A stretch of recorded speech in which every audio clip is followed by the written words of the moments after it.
What happens when lightning fast speed meets cold, calculated destruction? Ryan Garcia versus Naoya Inoue isn't just a fantasy fight, it's a nightmare matchup. One mistake, just one, and it's over. But here's the shocking part. Nobody expected the ending you're about to see. This fight didn't just surprise fans, it changed everything. Welcome to Boxing Edge, where we break down the biggest... When lightning-fast speed meets cold, calculated destruction, Ryan Garcia versus Naoya Inoue isn't just a fantasy fight, it's a nightmare matchup. One mistake, just one, and it's over. Most people heard Garcia become WBC welterweight champion and thought the story ended there. Beat Barrios, defend against Ben, maybe chase the Haney rematch. Standard champion's path. Safe, linear, predictable.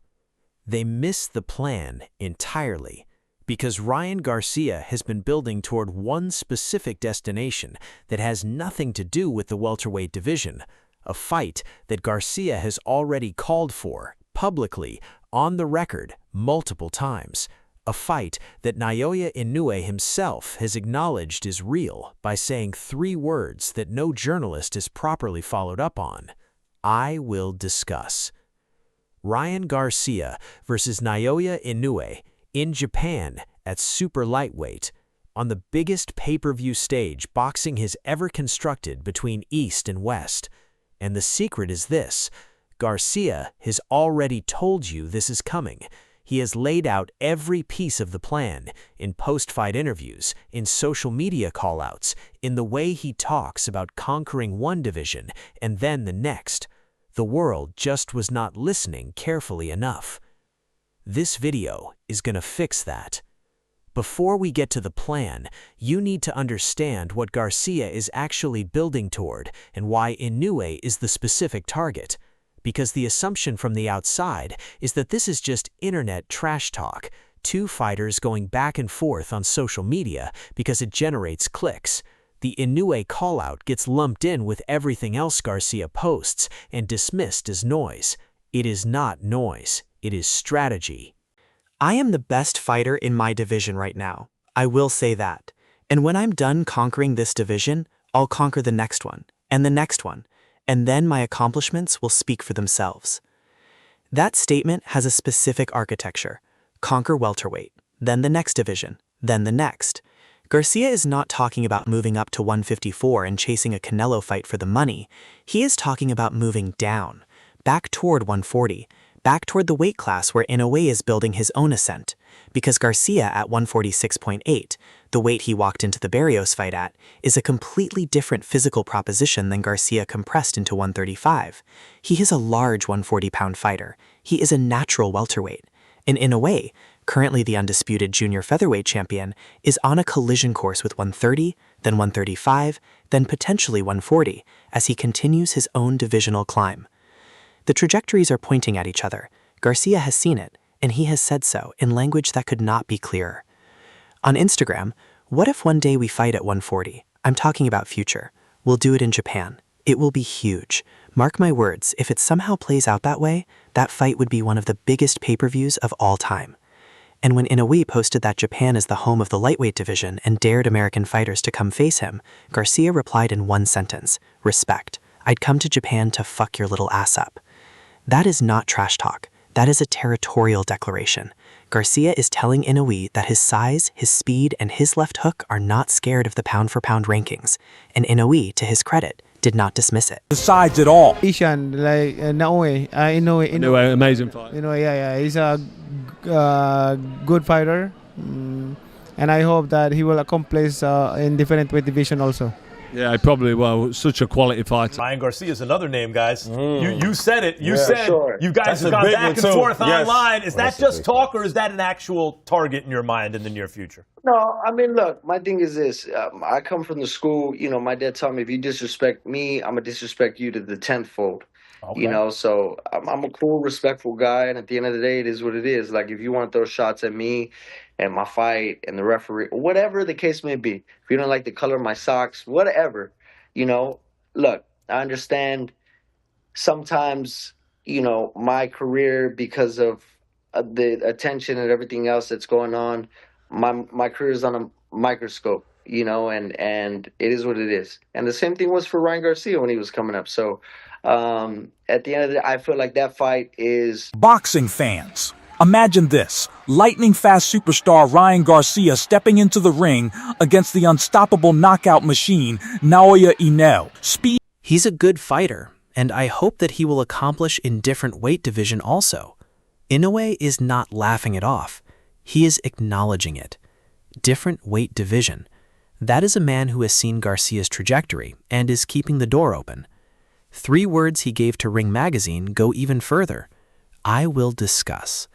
That is Naoya Inoue, the most technically dominant fighter on the planet. Saying a Garcia fight is a conversation worth having. Most people completely missed that. Now here is the part of Garcia's plan that nobody in boxing has connected publicly, because it is buried inside a post-fight interview answer that everyone heard and none understood. When I face harder punchers, I box better. That single sentence is the entire strategic foundation of the Inoue fight. Garcia is not saying he wants to brawl with Inoue. He is saying that when the threat level increases, when the opponent brings genuine, career-altering power, Garcia's defensive instincts sharpen. He thinks more, he moves more, he uses the jab, he waits for openings instead of forcing them.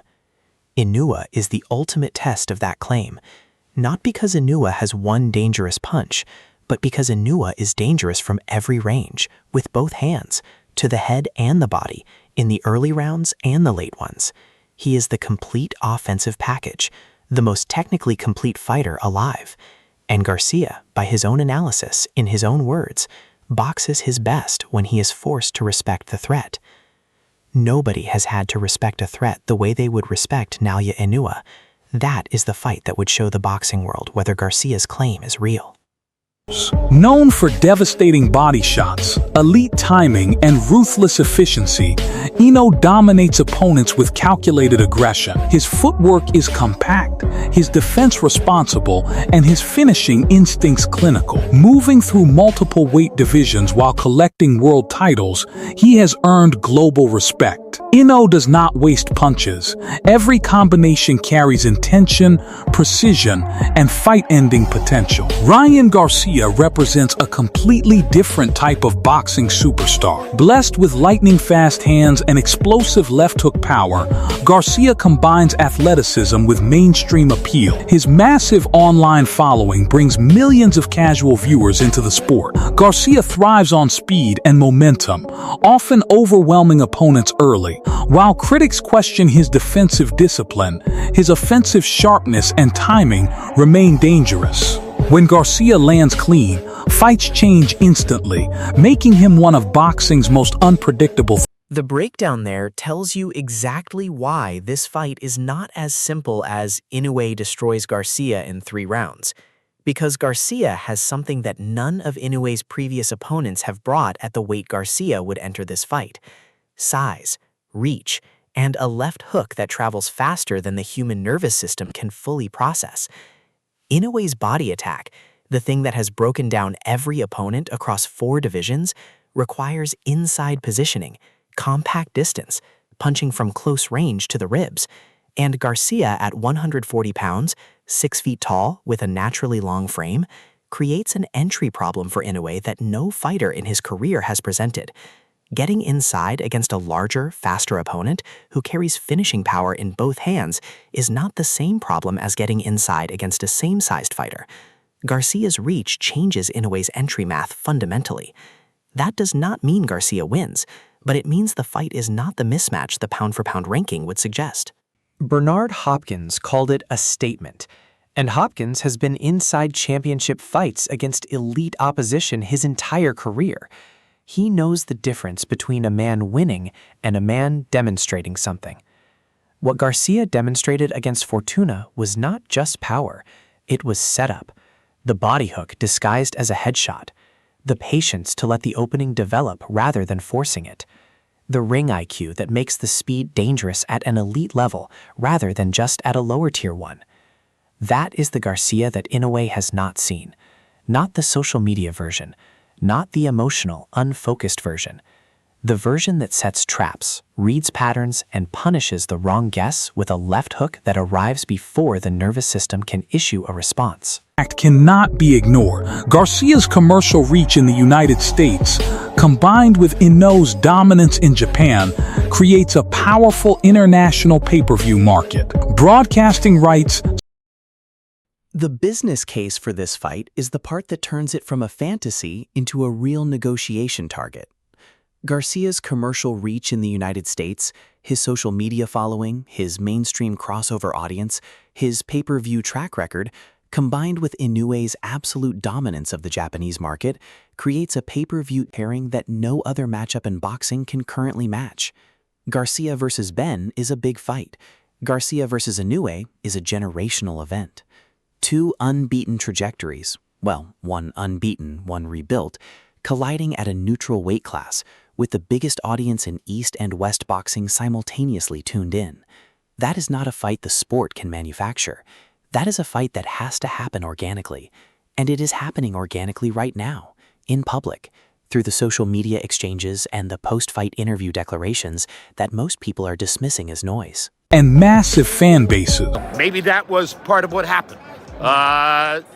What's more important, being a champion with a title from a governing body in boxing, or being the king of the world? Right now, he's the king of the world. It's over with, Oscar. It's over with. Lions, the hiding, the ducking, the playing, the comedian shit that you guys are doing. And that's what I do have to say enough of. On the last stand, let it be the last time we let these jokers get away with... When pound-for-pound precision... What's more important, being a champion with a title from a governing body, or being the king of the world? Right now, he's the king of the world. That framing, from inside the source material around this fight, is exactly how Garcia sees his own position. The belt matters, but the king matters more. And the king of the current era of boxing, the man who beats the pound-for-pound number one, in his territory, in Japan, in front of a global audience, becomes something that no sanctioning body can manufacture. Garcia has said it himself. He wants the fights that make his accomplishments speak for themselves, not the mandatory defenses, not the safe title defenses, the fights that redefine what he is. And Naoya Inoue, the most technically accomplished fighter alive, the man who destroys opponents in ways that make highlight reels look conservative, is the fight that, if Garcia wins it, makes every question about his legacy disappear permanently. That is the secret plan.